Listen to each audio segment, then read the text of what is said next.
boy, where to start? Such a vast subject. Let's start with common misconceptions. Everybody says, or everybody thinks, I think, that suicides go up during the holidays. Is that true, or is that not? Actually, they don't. They actually go down. The highest rate of suicide is usually in April, May, and June, but more in April. They don't know why they go down during the holidays, but they think maybe it could be that people kind of let bygones be bygones.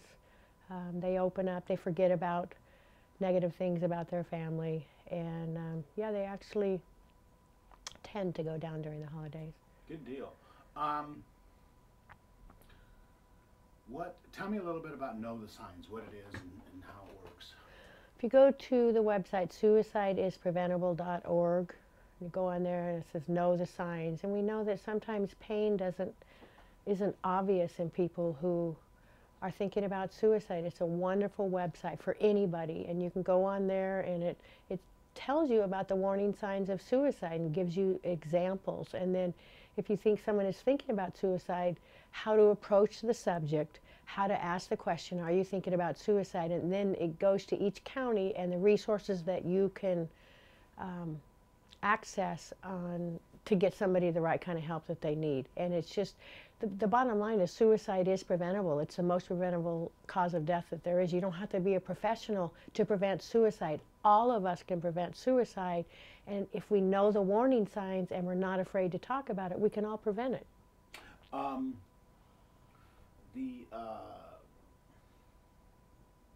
what I was going to ask.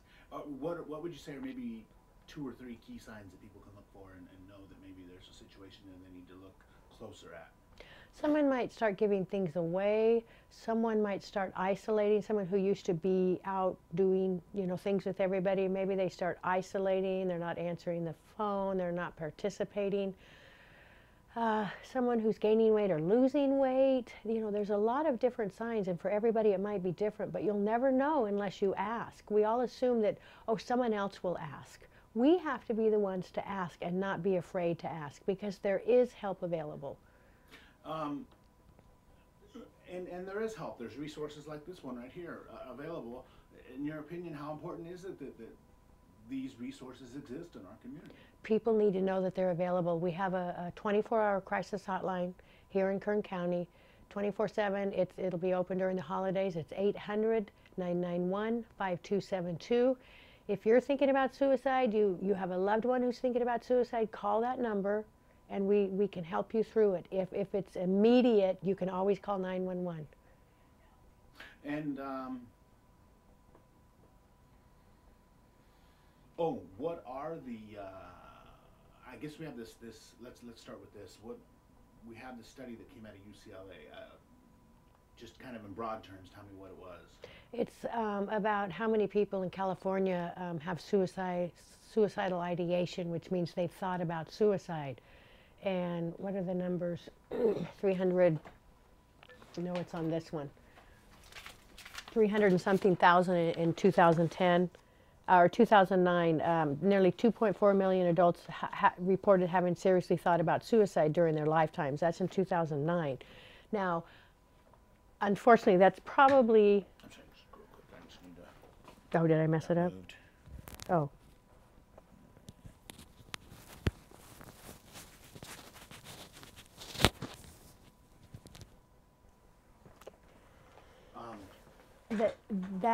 That is a reported number. They did a survey, UCLA did, the health policy, and this is on a health policy brief. That is the number of Californians who thought about suicide in their life, and that's probably underreported. There's probably more. That's not people who've attempted, but that's people who've thought about it. We don't know if they, accessed help or not. So there's a lot of people who have thought about suicide. We want them to know that there's help available. There's someone to talk to. That we don't want them, they're thinking about it is one thing, but attempting it is another. We want to stop it in the ideation stage. What are the numbers in Kern County? Well, it's not down by Kern County. It's by the San Joaquin Valley. Oh. Okay, I just saw a bunch of family names here, so I just. Okay, yeah, that's a little bit different. The total deaths by suicide in San Joaquin Valley in 2009 were 348. I know that last year in Kern County, 2011, we had 95 deaths by suicide. Normally we have, and out of those, teenagers are 5 to 7. The group that's going up seems to be our young Latinas, our 44 to 54-year-old males. The highest rate of suicide is by 80 and above year old males. But the bottom line is any of us can be at risk for suicide in our life. Just because you're in that high risk group doesn't mean they're the only ones who die by suicide. Any of us at some time in our lives can be at risk for suicide. I'm sorry, do you want your chair back? Oh, no, I'm fine. Okay.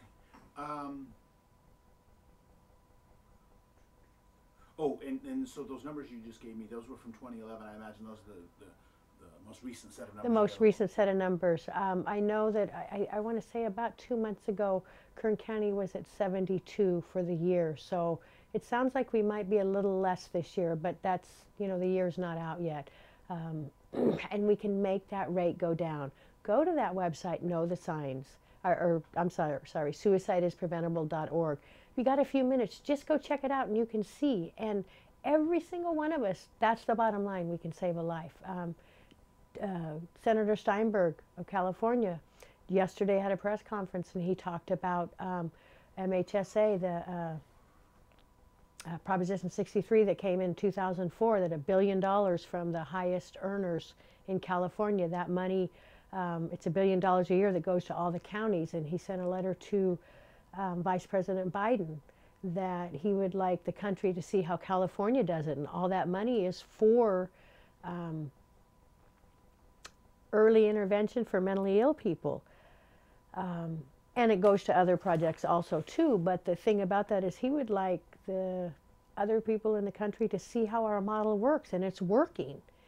And to have the federal government match that money in our state and in all of the other states, which would be a wonderful idea, because the funding for mental health has been pulled, we know, in recent years. So if we could bring that funding and have the federal government match our MHSA Prop 63 dollars, that would even be better. We know in the wake of Newtown, Connecticut, they're talking about gun laws and all that sort of thing, but we have to talk about mental health access too.